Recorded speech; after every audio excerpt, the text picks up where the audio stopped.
Welcome to Star Jam with Chittu Susan. We have a very special guest for you. For the first time on Star Jam, on the hotspot, is Ennu Ninte Moideenle Moideen.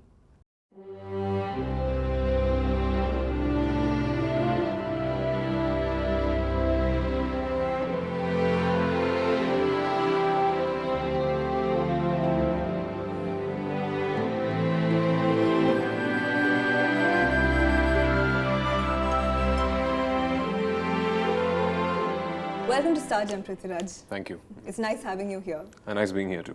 Ennu Ninte Moideen, adoru പ്രേമക്കത്തിന്റെ അടിക്കുറിപ്പാണോ? Yeah, actually, അന്നത്തെ ഒരു 50s തുടങ്ങിയ ഒരു 70s വരെയൊക്കെ ഉള്ളൊരു കഥയാണ് എന്ന് നിന്റെ മൊയ്തീൻ എന്ന് പറയുന്ന സിനിമ പറയുന്നത്. ഇതിനോടൊക്കെ എല്ലാവർക്കും അറിയാവുന്ന പോലെ ഇതൊരു ഫിക്ഷണൽ സ്റ്റോറി അല്ല, ശരിക്കും ജീവിച്ചിരുന്ന ആൾക്കാരുടെ ശരിക്കും സംഭവിച്ചൊരു കഥയാണ്. അപ്പോൾ അന്ന് ഇന്നത്തെ പോലെ മൊബൈൽ ഫോണും വാട്സാപ്പും ഒന്നും ഇല്ലാത്തത് കൊണ്ട് പരസ്പരം കാണാൻ കഴിയില്ലാത്ത രണ്ട് കമിതാക്കൾക്ക് കമ്മ്യൂണിക്കേറ്റ് ചെയ്യാൻ പറ്റുന്ന ഏക മാർഗം കത്തുകളായിരുന്നു. അപ്പോൾ അവരുടെ ഒരു പരിധി കഴിഞ്ഞ് അവരുടെ കത്തുകൾ പിടിക്കപ്പെട്ട് തുടങ്ങിയപ്പോൾ ഈ കത്തുകളിൽ എഴുതിയിരിക്കുന്നത് എന്താണെന്ന് മറ്റുള്ളവർക്ക് മനസ്സിലാകാതിരിക്കാൻ സ്വന്തം ഭാഷ കണ്ടുപിടിച്ച ലവേഴ്സാണ്. ദേ ഇൻവെന്റഡ് എ ലാംഗ്വേജ്, അവർക്ക് മാത്രം മനസ്സിലാവുന്ന അങ്ങനത്തെ ഒരു ലിപി അവർ കണ്ടുപിടിച്ചു. അപ്പോൾ ഈ ഇത്തരം കത്തുകളുടെ എൻഡിൽ ആ ലിപിയിൽ മൊയ്തീൻ എഴുതിയിരുന്ന എപ്പോഴും എന്ന് നിന്റെ മൊയ്തീൻ എന്നാണ്.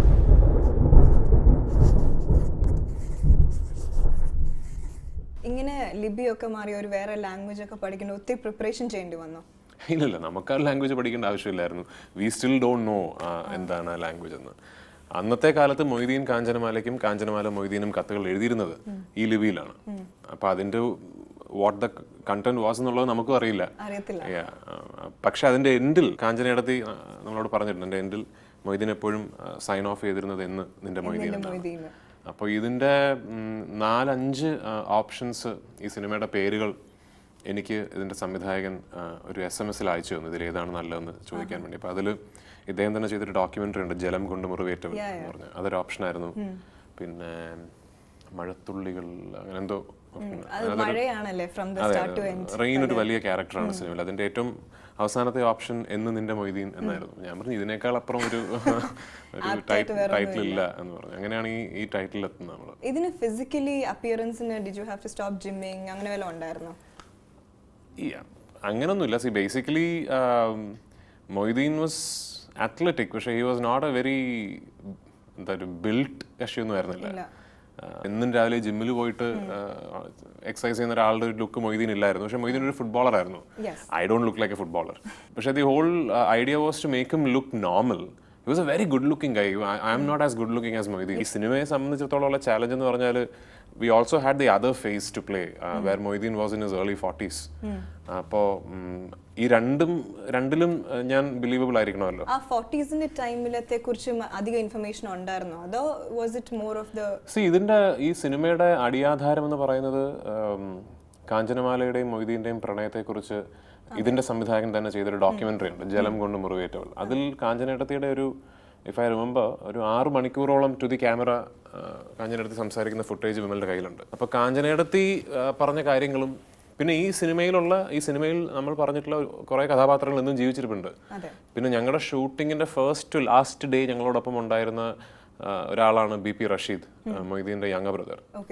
അപ്പോൾ ഇവരിൽ നിന്നൊക്കെ നമ്മൾ കേൾക്കുകയും അറിയുകയും ചെയ്തിട്ടുള്ള കാര്യങ്ങളാണ് ഈ സിനിമയിൽ കാണിച്ചിട്ടുള്ളത്. ഈ സിനിമയിൽ അങ്ങനെ പ്രത്യേകിച്ച് ഒന്നും ഫിക്ഷണലൈസ്ഡ് അല്ല.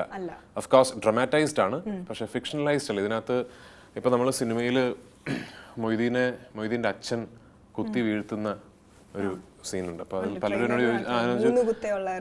അതെ പലരും സിനിമ കണ്ടിട്ട് അത് നിങ്ങൾ സിനിമയ്ക്ക് വേണ്ടി ചെയ്തതല്ല, മൊയ്തീൻ്റെ അച്ഛൻ അതുപോലെ കുത്തി വീഴ്ത്തി, അത് നടന്ന സംഭവമാണ്. കുത്ത് 3 ഉള്ളൂ, ചത്തൂന്നാ കേട്ടത്.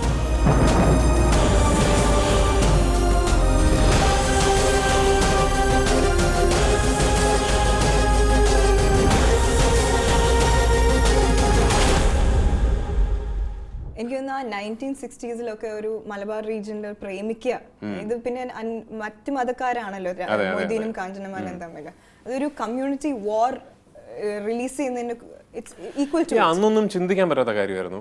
എസ്പെഷ്യലി വളരെ ഓർത്തഡോക്സ് ഒരു മുസ്ലിം ഫാമിലിയിലുള്ളൊരു ആൺകുട്ടിയും അതുപോലെ തന്നെ ഓർത്തഡോക്സ് ഒരു ഹിന്ദു ഫാമിലിയുള്ള ഒരു പെൺകുട്ടിയും തമ്മിലൊരു പ്രണയബന്ധം എന്നൊക്കെ പറഞ്ഞാൽ ചിന്തിക്കാൻ ലൈക്ക് നമ്മൾ എത്ര തന്നെ പ്രോഗ്രസീവ് ആയെന്ന് പറഞ്ഞാലും ഇന്ന് അതിനോടൊരു സ്റ്റിഗ്മ പല സ്ഥലങ്ങളിലും അറ്റാച്ച്ഡ് ആണ്. So you can imagine 60s അല്ലെങ്കിൽ 50s എന്തായിരുന്നിരിക്കും എന്നുള്ളത്. പക്ഷേ ഇതിനകത്ത് വളരെ അൺയൂഷ്വൽ ആയിട്ടുള്ള കുറേ ന്യൂവൻസസ് എന്താണെന്ന് വെച്ചാൽ കാഞ്ചനയുടെ അച്ഛനും മൊയ്തീൻ്റെ അച്ഛനും ബെസ്റ്റ് ഫ്രണ്ട്സ് ആയിരുന്നു. കാഞ്ചനയുടെ ബ്രദേഴ്സും മൊയ്തീനും ഏറ്റവും അടുത്ത സുഹൃത്തുക്കളായിരുന്നു. മൊയ്തീൻ്റെ ഏറ്റവും അടുത്ത സുഹൃത്ത് എന്ന് പറയുന്ന കാഞ്ചനയുടെ മുറച്ചെറുക്കനായിരുന്നു. അപ്പൊ അങ്ങനെ ഈ അത്തരം കുറെ അൺയൂഷ്വൽ ന്യൂവൻസസ് ഉണ്ട് ഈ സിനിമയിൽ. പക്ഷെ at a superficial level it will seem like a series of clichés.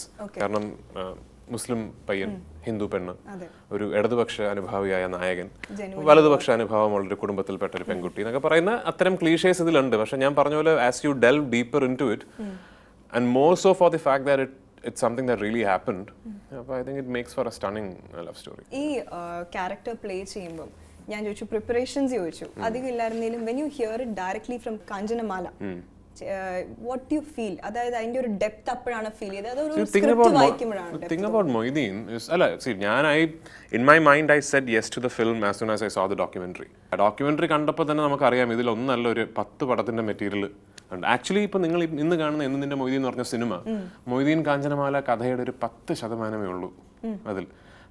പക്ഷെ ആ 10% പറയാൻ 3 മണിക്കൂർ സമയം വേണ്ടി വന്നു.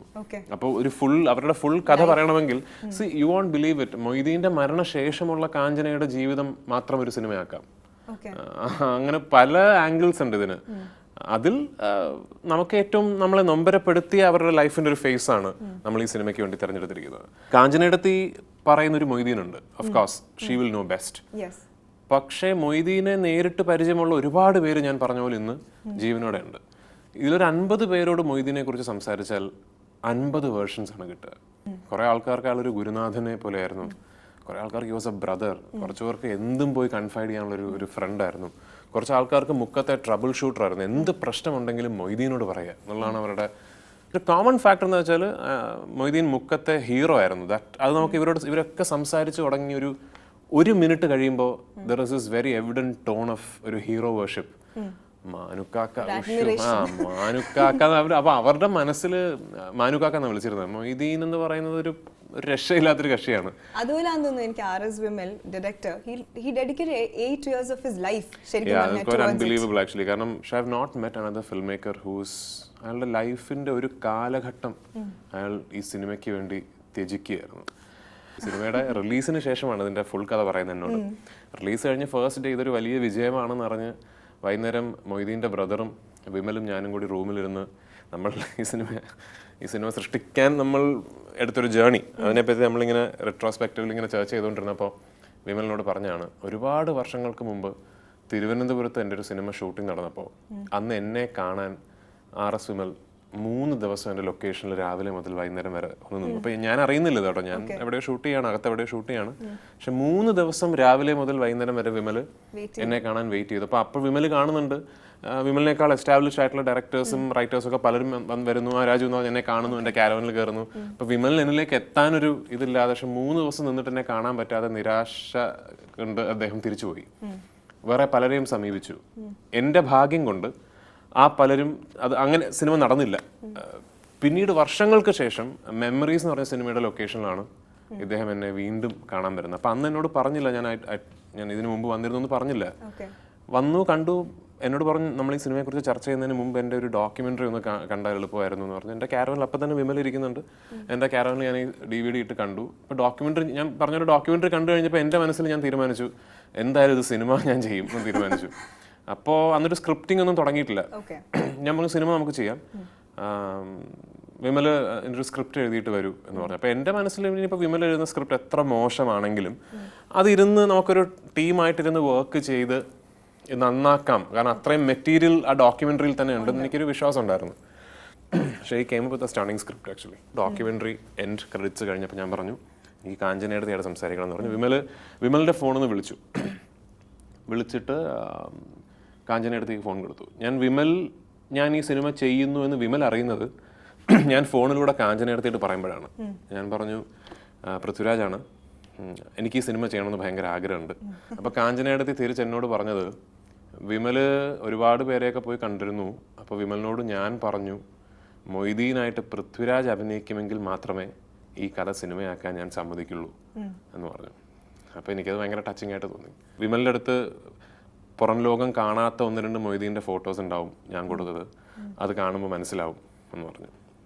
അപ്പോൾ ഞാൻ വെച്ചിട്ട് വിമലിനോട് പറഞ്ഞു, എനിക്ക് ഇദ്ദേഹത്തിൻ്റെ ഫോട്ടോസ് ഇങ്ങനെ കണ്ടാൽ, ഇപ്പോൾ നമ്മൾ ഓൺലൈനൊക്കെ നോക്കുമ്പോൾ കാണുന്ന മൊയ്തീൻ്റെ ഫോട്ടോസ് ഉണ്ട്, അതൊന്നും അല്ലാത്ത ഫോട്ടോസ് ഉണ്ട്. കാഞ്ചനേടതിയുടെ സ്വകാര്യതയിൽ അവർ സൂക്ഷിക്കുന്ന മൊയ്തീൻ്റെ ഫോട്ടോസ് ഉണ്ട്. അപ്പോൾ അതിൽ സ്ട്രൈക്കിംഗ് റിസംബ്ലൻസ്. ഇതൊക്കെ കഴിഞ്ഞ് ഞാൻ സിനിമയുടെ ഷൂട്ടിംഗ് തുടങ്ങി. ഞാൻ ജോയിൻ ചെയ്ത് 2-ാമത്തെയോ 3-ാമത്തെയോ ദിവസമാണ് ആദ്യമായിട്ട് ഞാൻ BP റഷീദിനെ കാണുന്നത്. മൊയ്തീൻ്റെ ബ്രദറാണ്. അപ്പോൾ റഷീദൊക്കെ എൻ്റെ ക്യാരവനിൽ കയറിയപ്പോൾ ഞാൻ ഓൾറെഡി ഈ കോൺടാക്ട് ലെൻസസ് ഒക്കെ ഇട്ട് മൊയ്തീൻ്റെ ഗെറ്റപ്പിലിരിക്കുകയാണ്. അപ്പം ഞാൻ അപ്പം യു ഡോണ്ട് റിയലൈസ്, നമ്മൾ രാവിലെ മുതലിട്ടിരിക്കുകയല്ലേ, അപ്പം നമ്മളത് മറക്കും. അപ്പം നമ്മൾ സംസാരിച്ചു, കുറേ നേരം സംസാരിച്ചപ്പോൾ I realised he was just completely silent. എന്നെ തന്നെ സ്റ്റെയർ. അപ്പം ഞാൻ പറഞ്ഞു, എന്ത് പറ്റിയെന്ന് ചോദിച്ചാൽ പറഞ്ഞു, ഇക്കേ പോലുണ്ട് എന്ന് പറഞ്ഞു. അപ്പം എനിക്കത് ഭയങ്കര ഒരു വെരി ടച്ചിങ് മൊമെന്റ്. അപ്പോൾ അങ്ങനെ എനിക്ക് തോന്നുന്നു lot of people thought that I look like Moideen. But I am very sure that I am not as good looking as he was. ഇത് period cinema ആണ്. This is also period cinema. And you've done ഒരു couple of period cinemas, if you ask me. Urmi, Celluloid. Is that as liking ആണോ അതോ അത് happen ചെയ്ത ഒരു coincidence ആണോ? I think just because a film happens in a particular time span does not make it special. ഇത് is purely on the content. Again, Moideen Kanjanamala cinema ഒരു true life story ആണ് എന്നുള്ളത് കൊണ്ടാണ് അത് ഇത്രയും സ്പെഷ്യൽ ആകുന്നത്. എന്നെ സംബന്ധിച്ചിടത്തോളം ഇറ്റ്സ് പ്യോർലി ദ കോണ്ടന്റ്. ഇതൊരു ഇൻട്രസ്റ്റിംഗ് സിനിമയാകുമോ എന്നുള്ളത് മാത്രമാണ് എൻ്റെ ചോദ്യം. ഞാൻ വിമലിനോട് ഇതിൻ്റെ സ്ക്രിപ്റ്റിംഗ് വിമൽ തുടങ്ങുന്നതിന് മുമ്പ് ഞാൻ ആദ്യം വിമലിനോട് പറഞ്ഞു, വിമൽ, ഈ വിഷയം സിനിമയാക്കാനുള്ള ഏറ്റവും എളുപ്പമാർഗം എന്ന് പറയുന്നത് വളരെ ഒരു സോബറായിട്ട് ഒരു നോ നോൺസെൻസ് ഓണസ്റ്റ് അപ്രോച്ച് എടുത്ത് എവിടെയെങ്കിലും ഇരിക്കുന്ന ഒരു അവാർഡ് ജൂറി കമ്മിറ്റിക്ക് വേണ്ടി മാത്രം എടുക്കുന്നൊരു സിനിമയാക്കി നമുക്കൊരു 2 കോടി രൂപയുടെ സിനിമ ചെയ്യാം എന്ന് പറഞ്ഞു. അതിൽ ഐ എം നോട്ട് ഇൻട്രസ്റ്റഡ് എന്ന് പറഞ്ഞു. കാരണം ഈ സിനിമയുടെ ദൗത്യം എന്ന് പറയുന്നത് മൊയ്തീനെയും കാഞ്ചനമാലയും ലോകത്തിന് മുന്നിൽ നമ്മൾ പ്രസൻറ്റ് ചെയ്യണം, അവരുടെ കഥ ലോകം അറിയണം. എനിക്കിന്ന് ഒരു അവാർഡും വേണ്ട. I don't want any awards for this film. And വിമലിനോട് ചോദിച്ചാൽ വിമലും പറയും, വിമലിന് ഒരു അവാർഡും വേണ്ട. ഇതൊരു ലക്ഷക്കണക്കിന് ആൾക്കാർ തിയേറ്ററിൽ പോയി കാണുന്ന, കേരളത്തിലെ തിയേറ്ററുകളിൽ ഒരുപാട് ദിവസം ഓടുന്ന ഒരു സിനിമയായാൽ മതി. കാരണം ഈ സിനിമയുടെ ഒരു റൺ തീരുമ്പോൾ മൊയ്തീനെയും കാഞ്ചനമാലയും അറിയാത്ത ആൾക്കാർ കേരളത്തിൽ ഉണ്ടാകരുത്. അതാണ് ഈ സിനിമയുടെ ഏറ്റവും വലിയ ദൗത്യം. മേക്കിംഗ് ആക്ച്വലി ഞാൻ when I saw it on the screen, as in യൂട്യൂബിൽ കണ്ടപ്പം there was this concept of digital storyboard. See, that's what I meant. ഈ വിമലിന്റെ he was so thorough with what he wanted with the film. ഈ സിനിമയുടെ every single shot was drawn before we started shooting. Every single shot. Sketched. Yes. Actually, they were not just sketches. They were proper illustrations. Okay. Proper graphic illustrations. അപ്പോൾ അതിൽ പലതും വരച്ചതുപോലെ നമുക്ക് shoot ചെയ്യാൻ പറ്റിയിട്ടില്ല. Because that was so beautiful. Shooting was actually very easy. Moideen's. Okay. I guess pre-production was very tough. ഒരു 3 to 4 years മുക്കത്ത് താമസിച്ച് ചെയ്ത ഇതിന്റെ pre-production schedule must have been very tough. ഈ സിനിമ ഇങ്ങനെ ഒരു ക്യാൻവാസിൽ ചെയ്യാൻ ധൈര്യം കാണിച്ച, കൺവിക്ഷൻ കാണിച്ച ഇതിന്റെ പ്രൊഡ്യൂസേഴ്സ് ആണ് ശരിക്കും മറ്റു നായകന്മാർ. അത് സുരേഷ് രാജ്, ബിനോയ് ശങ്കരത്ത്, രാജി തോമസ് എന്ന് പറഞ്ഞ 3 അമേരിക്കൻ മലയാളികളാണ്. ഇരുവഴിഞ്ഞ അറബിക്കടലുള്ളതാണെങ്കിൽ കാഞ്ചന മൊയ്തീനുള്ളതാ. ഇത് മൊയ്തീന്റെ വാക്ക ഏറ്റവും വലിയ സത്യം.